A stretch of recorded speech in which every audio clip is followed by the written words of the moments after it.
Hey everybody, good evening, good evening, good evening. Wow.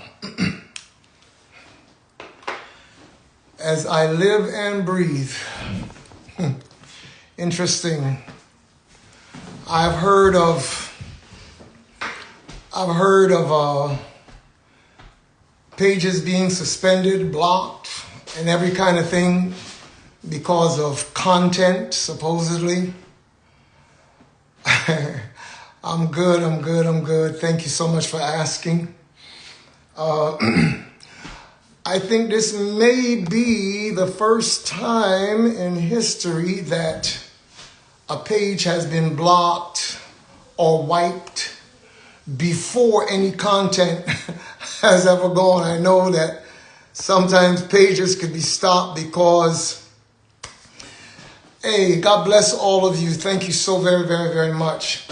I know there are times when there is, what they may consider inappropriate content or whatever the case may be. But I've never heard of a session being blocked before anything actually begins on IG. That might be a first. I'd like to welcome all of you and thank you so much for taking your time to come in tonight and to be a part of this. I'm grateful. Just want to ask everybody that is on here. I haven't been on IG like this in over 2.5 years.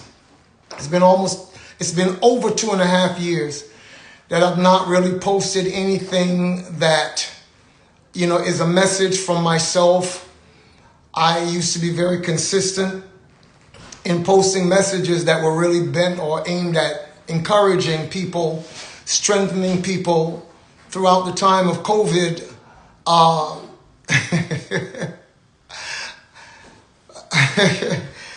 my goodness. Yeah, that has really been, aimed at being an encouragement. I remember during the times of COVID that I really started to address dealing with the spirit of fear and self-doubt. And throughout all of that time, people were engaged, and I'm grateful. It was encouraging to hear that the message was not merely, going out, but that people were actually receiving from it. And so for 2.5 years, over 2.5 years, I've not really said anything. I have walked through the season. We have been through the storm and the rain, and we have kept ourselves strong. In fact, let me correct that. God kept us strong. And I'm grateful for everything that the Lord has done and how he has kept my family, because guess what? We have been through so much. And that is why tonight I thought it was time to speak. In the book of Ecclesiastes, it is written, there's a time to speak and there's a time to keep silence. And I do believe that the time has come to speak for now, for now. So tonight I want to take you on a little bit of a journey. And I pray that you will stay with me. I pray that you will strap on your seatbelts and be ready to take this ride with me. Many of you, for some time, have been concerned as to what has been going on with regards to Tory. Just give me one sec, please. I'm so sorry, but just give me one moment. This won't take long.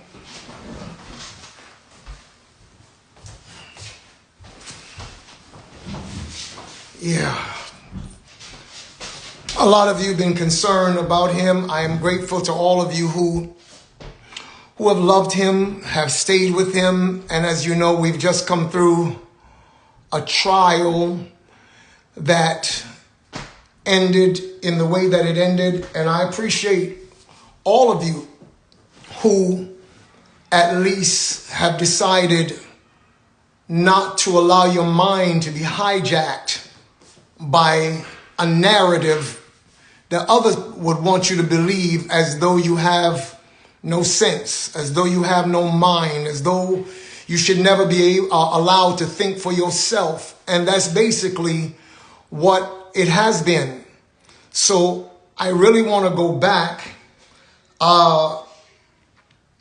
just buying a little bit of time, because I would like for as many ears as I possibly can get to hear what I have to say tonight, because I believe that I'm speaking from a place of truth, from a place of love. And some of you who are coming on, I appreciate, by the way, a couple of you contacted us, my wife's page, and a couple of you who have said, hey, listen, how can we help? Because it's very obvious that there are certain forces that would not want my voice to speak tonight. But this is not new. This kind of warfare began just over 2.5 years ago. 2.5 years. No, we are, 2.5 years and a couple of months ago, let's say, give or take. So tonight, I want to take the time to paint you a different picture, because there are those who felt that it was important to paint my son, Daystar Peterson, aka the artist Tory Lanez, with a particular brush and to hold him up in a particular light to make people think that he is a monster, that he is this really, really terrible person that did a really, really terrible thing. When I look at the fact that these people were willing to go to no length to make sure that story is told and told and told and told, it makes you question why. You see, I was the first person that he called when he was able to call on the phone to say something about the situation that had happened back then. I must say this to you, however, before I get started. It is not my intention tonight to go into merits of the ongoing trial. Thank you. He is, in fact, innocent. God bless you for stating that, and all of you who have stated and continue to state that my son should, in fact, be free. So I am not going to get into speaking about a case that is not over, although many would like to think that it is or would hope that it is. So I'm not going to get into speaking about the merits of a case, about the legal realities of it. They are experts in that field who are standing up to address it now. And so I will allow them to do what they do best. And I will do what I know that God has gifted me to do best. And that's number one, to tell the truth. That's number one. That's number two, to be a voice for truth. You see, truth is not a philosophy, people. Truth is not an ideology. Truth is not a religion. It's not a doctrine. I have been a servant of God for years. My children grew up as they saw us go from sometimes city to city, nation to nation. We lived in a lot of different places. And on one hand, that really gave us an international perspective of the world and what it's really all about. And so there are some things that I do want to say, and I would ask that you can help me to get it out as far and wide as it is possible to get it out. I pray that those of you who showed up for Live at 7 to find that my page had gone dark, was just a black screen there, that I pray that you return. Thank you again for those of you who actually reached out. I've had a couple of calls, some messages, and people are saying, hey, how can we help you to do this? How can we help you to do that? Can we get you on station head, etc., etc.? And I appreciate all of that. I'm not coming tonight with vengeance in my heart. I'm not coming to try to tear people down. I'm not trying to render evil for evil. As the word of God that I have taught and live or sought to live for years have told me to love even my enemies. It's not easy sometimes, I can tell you that. But I have sought to walk the love walk, and I've taught my children to do the same. One thing I do know for sure is that I never hold anyone in my heart in unforgiveness, because I've learned that unforgiveness is like pouring acid into a container. If you pour acid into a container, it will first affect the container before it affects anything outside of the container. So I do not ever allow people and what they have to say to be either the standard by which I determine anything in this life. I would rather forgive people so that I can have a clear heart, that I'm able to hear God. I've been told that if I were to go live tonight, there are those who will take my words and spin them for whatever they want to make it say. However, I've also learned not to fear men, but only to fear Almighty God.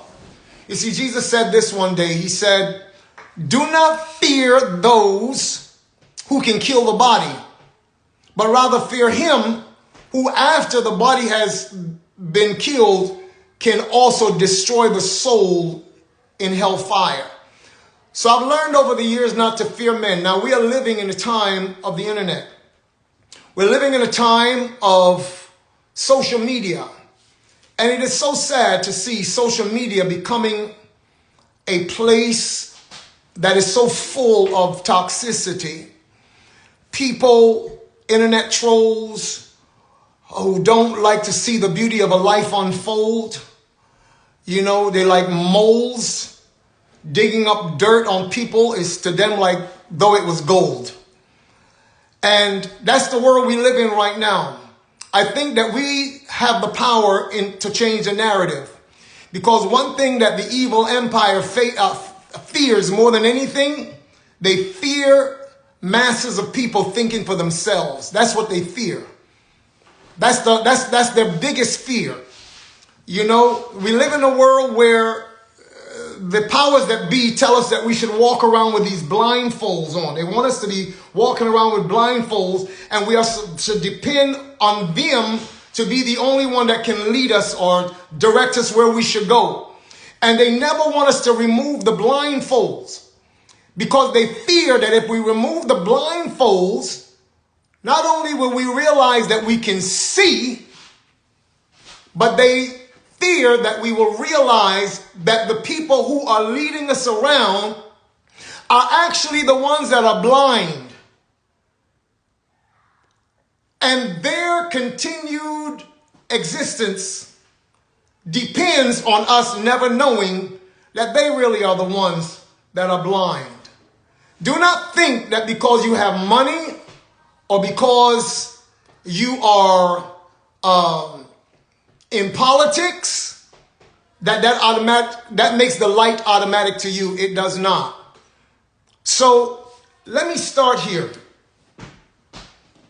Let me go back to the day of the verdict at the courthouse, because I left that courthouse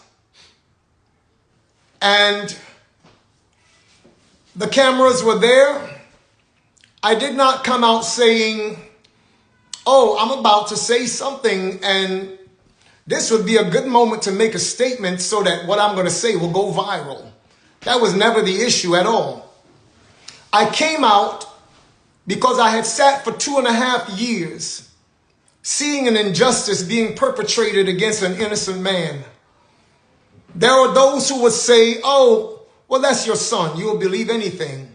Truth be that Before I had children,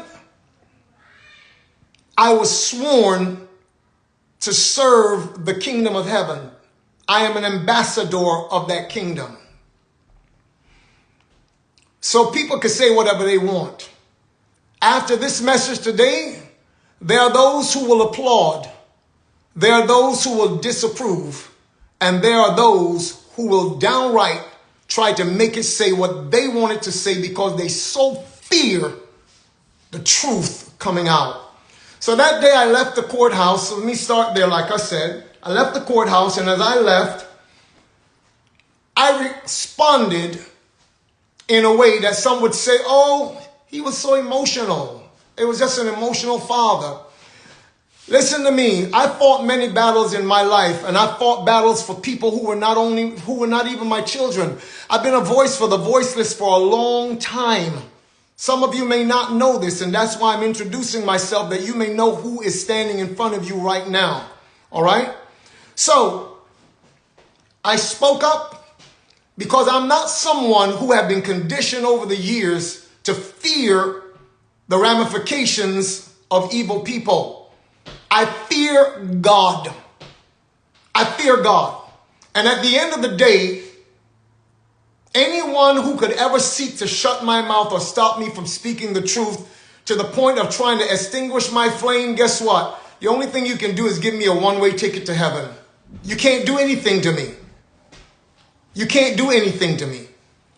So that day, it was not merely an emotional outburst. I saw an evil system.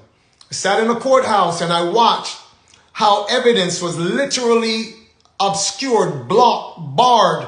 Everything and anything that was actual evidence that could speak to my son's innocence. I saw people go above and beyond the call of duty to make sure that it never came in to view.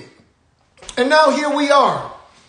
And it's interesting because I'm seeing that the people are really not as stupid as many would like to think that they are. Because I've seen that people have actually looked at all of it and say, nah, something's wrong. Something is really, really wrong here. And we're just not buying it. So as soon as certain folks saw that the narrative was not going in the direction that they wanted it to go, as soon as they saw that, in fact, it was not how they thought it was supposed to have thrust certain people further into the stratosphere of superstardom while using my son as a sacrificial lamb to make that happen, because that's been the narrative for 2.5 years. That's been the narrative.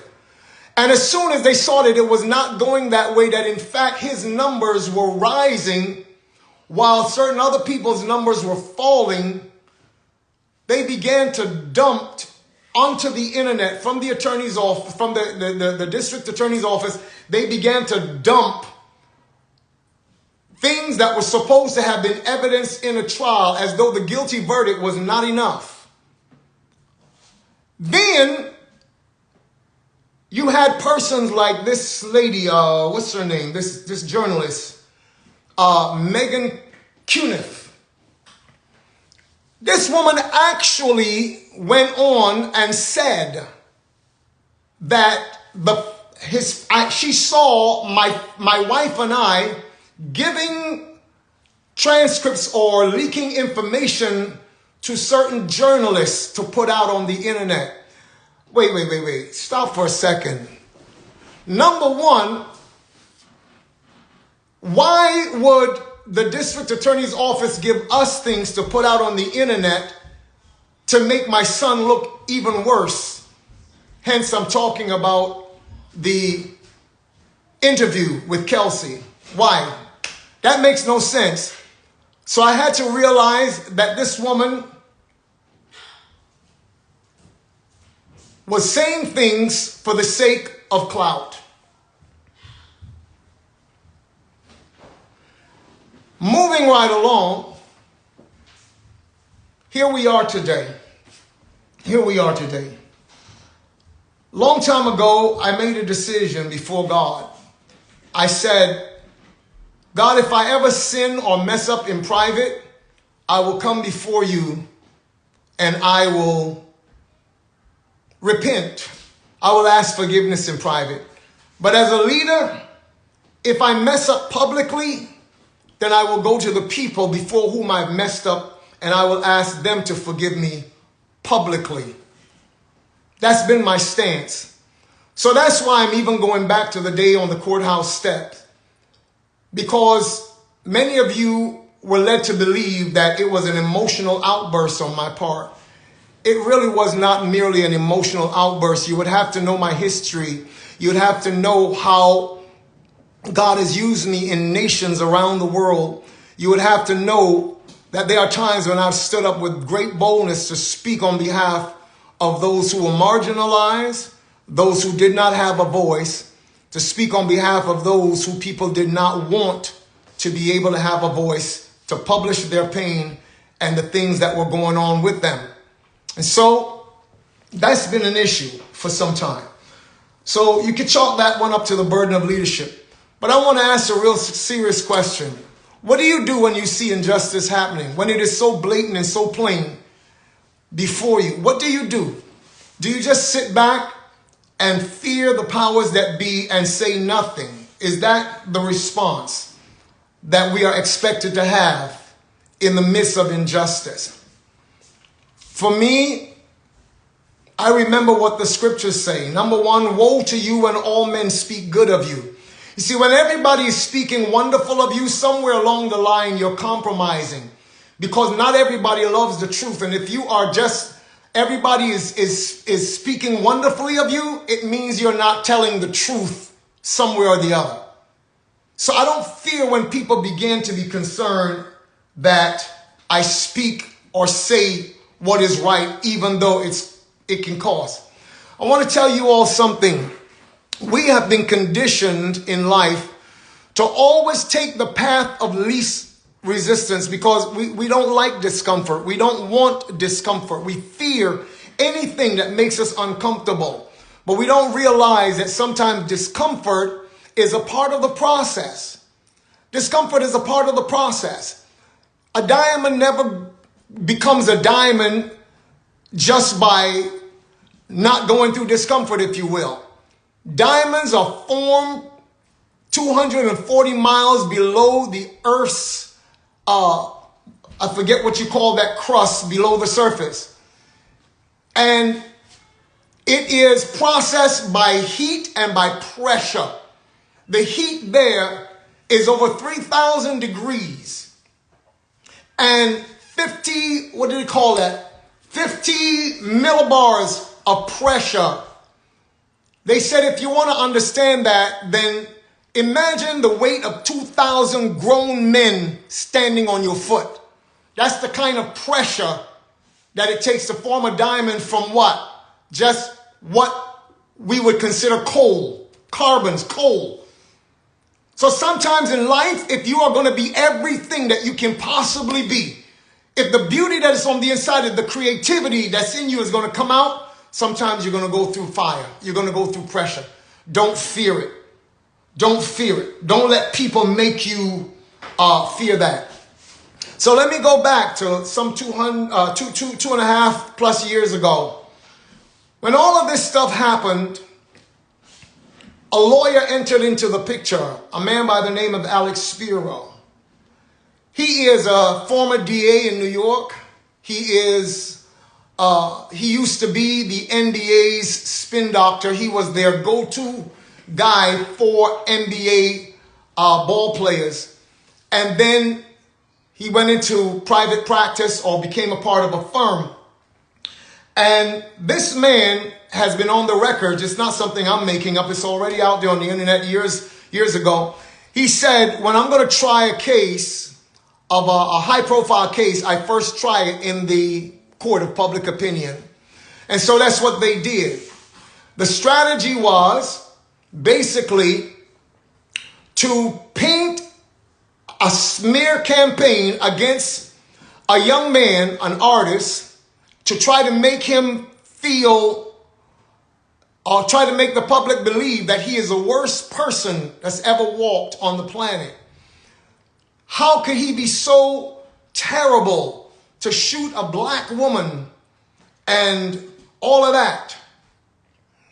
Some of the people who piled on, some of them, when they say a black woman, they sound so insincere because they never cared about black women before that. But all of a sudden, this became a good narrative. It boosted views. It gave more likes. It sounded really, really wonderful. And, you know, for them to be on the side of this defenseless black woman. Let me stop right here and say this, and this might come as a shock to many of you. But guess what? Both my son, myself, and others of our family have long decided that we are not going to hold any animosity against Megan Pete, aka Megan Thee Stallion. We forgave that girl long time ago. Because again, we know that the principle of forgiveness is important in order to cleanse one's heart, to cleanse one's soul, and to not be, you know, bound up with hatred and you know, hatred, trust me, resentment, bitterness, those things can actually cause diseases of the bones. It has been proven, and it can cause sickness in your body because you're holding on to something that is negative against the real life force in your life. So whatever you do in life, no matter how hard it is, forgive, because forgiveness is not for the other person. It's for you. It's for you. And so that's what we decided. Some will actually, no doubt, question, is he actually saying that Tory forgave Megan for all of what's going on? Yes, we have forgiven her. But what we will not back down from is the machine that has been in the background trying to press a narrative in order to use this girl for what they have used her for. So let's move on from there. They came in with a smear campaign that was second to none. Yes, it was during the time of the George Floyd situation, the Breonna Taylor situation. And they basically tried to make a silk purse out of a sow's ear. That's not my saying. That's an old people's proverbs who says you cannot make a silk purse out of a sow's ear. And reality check is that they were trying to make someone be an icon for civil rights who did not have any such desire, who did not have any such convictions about being that at all. And it came across very insincere to a lot of people. You see, the powers that be and those who actually have the power of the machine in their hands can make us think all day long that that was for real, but people saw right through that. And so a lot of that began to just fall on its face. The strategy was simply this. Number one, they went behind the door, closed doors, and got the powers that be to place a gag order on my son. He wasn't supposed to say anything. He wasn't supposed to say anything. Even to the place when he sought to use his art to speak for himself because that was his only way. There were so many voices. Oh my God, how insensitive. Blah, blah, blah, blah, blah, blah, blah. But I have to ask you, what would you do in such a situation? At the end of the album called Daystar, the last song is called Life. And he ends that song by saying, you get up one day and you have thousands of people hating on you all at once. It brings your world down. I would like the youth of today to take me as an example, because I don't care about none of those things. I will continue to stand up, and I'm paraphrasing now, so let me leave that alone. So the strategy was very simple. Shut his mouth while the mouth of those with the biggest megaphone on planet Earth piled on and said everything. Can you imagine? 2.5 years, every single day, you have to get up to that, knowing that you did not do this. And so that was the face that they decided would be best, would best serve their narrative. Who really is Daystar Peterson, people? Who really is Daystar Peterson?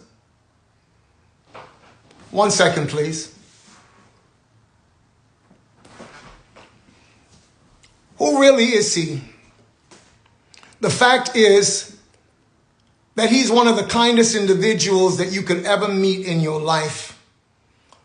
The truth is that they don't want you to know is that he is someone who actually goes out of his way to help so many people. And I can tell you testimony upon testimony of things that he does and never says anything about it. Never lets anyone else know what he does in the background to help people. He will never tell you that. And there's one young lady who got in contact with me that was diagnosed as being bipolar, having a bipolar disorder, that he paid her rent. She told me, not him, because he would never say it. He paid her rent for 1 full year because she was a single mother battling through depression and situations going on in her life. He will never come and tell me what every security personnel that's ever worked for and with him has told me one by one, independent of each other. I've never worked with a celebrity like this. I've worked with others. Sometimes they make us stand outside as they go inside and have meals and do all this. He has never treated us like that. He's only ever treated us like family. But yet the world will try to make you think that this is the worst kind of human being, and it's not true. So I can't continue to sit here and just hear this over and over and over and over again and say nothing. Now my son is fighting for his life because of things that have been done in a terrible way. And they would have us to just do nothing, just say nothing. But today I'm asking you to help me to get the real story out.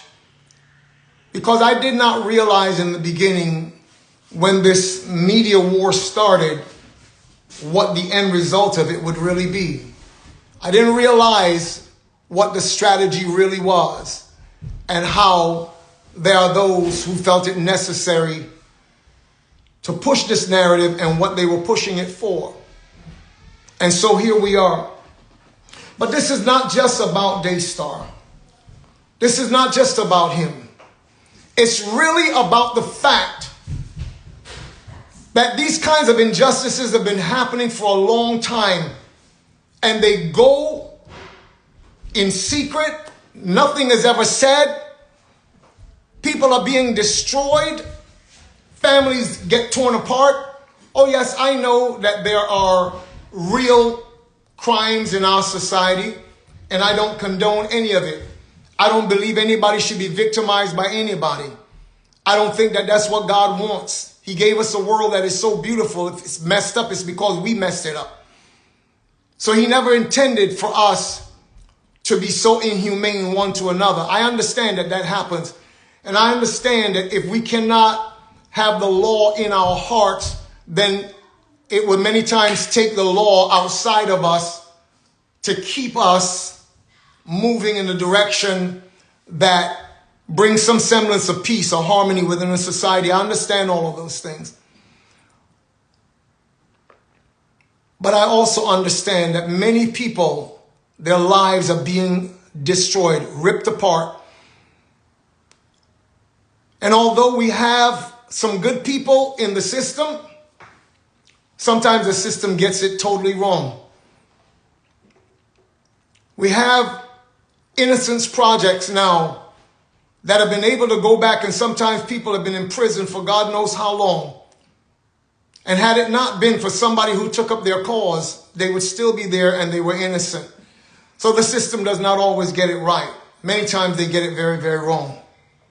Has anybody ever told you that for the past 3-4 years, Daystar Peterson, aka Tory Lanez, has been on the board of Unite the People, which is a prison reform platform and initiative run by a very faithful and dedicated man, Caesar McDowell. Has anybody ever told you that he has been on that board for almost 4 years and that he has many times used his own resources to ensure that people come out of prison that were wrongly incarcerated or unduly sentenced? Supposedly, prison is to be about rehabilitating people, but that's not been the point. That's not been the issue. So many people come out destroyed, broken, and if they don't have any system or support, not only will they never make it back into society, they will be destroyed for the rest of their lives, mentally, emotionally. Some people come out being greater criminals than when they went in because an environment is created that is not meant to rehabilitate or make a human being better in any way. So tonight, I ain't come on here just to take up your time. I came here to let you know that my son is not what people want you to think he is. He's not what they want you to think he is. He's actually someone who is kind, he's compassionate, and there is no way, not just because I'm his father. You got to understand, for the last 40 years of my life, I've dealt with people all around the world, on at least 3 continents, several islands throughout the Caribbean. I've been involved in helping especially young people to be entrepreneurs, teach them life skills, entrepreneurial skills. I've seen people come from absolutely nothing till today. Their lives have meaning. They're actually doing things and helping other people in their lives. That's what my life has been all about. And that's what I passed on to my children. And so I want to say two things. In 1990, I went to my bed and I had a dream. And in that dream, I saw that I was driving in downtown a city in Canada. And I was pulled over by the police in the vision. And they said, give us the manuscript on the destiny of the black race. Mind you, in the natural world, I had never even conceived of writing a manuscript like that, much less putting out a book. But that's what happened in the dream. They said, give us the manuscript on the destiny of the black race. I went to the trunk of my vehicle, took it out, walked it back to the squad car, and I handed it to the officer. And as I was handing it, I said to the man, I said in my mind, I handed it to him, but in my mind I said, you can take this, but you can't take what's in my heart. And from then, long story short, I started to study, I started to research on what the plight of black people were. And as soon as I started that, again, I went to bed one night and I was thrust into another dream.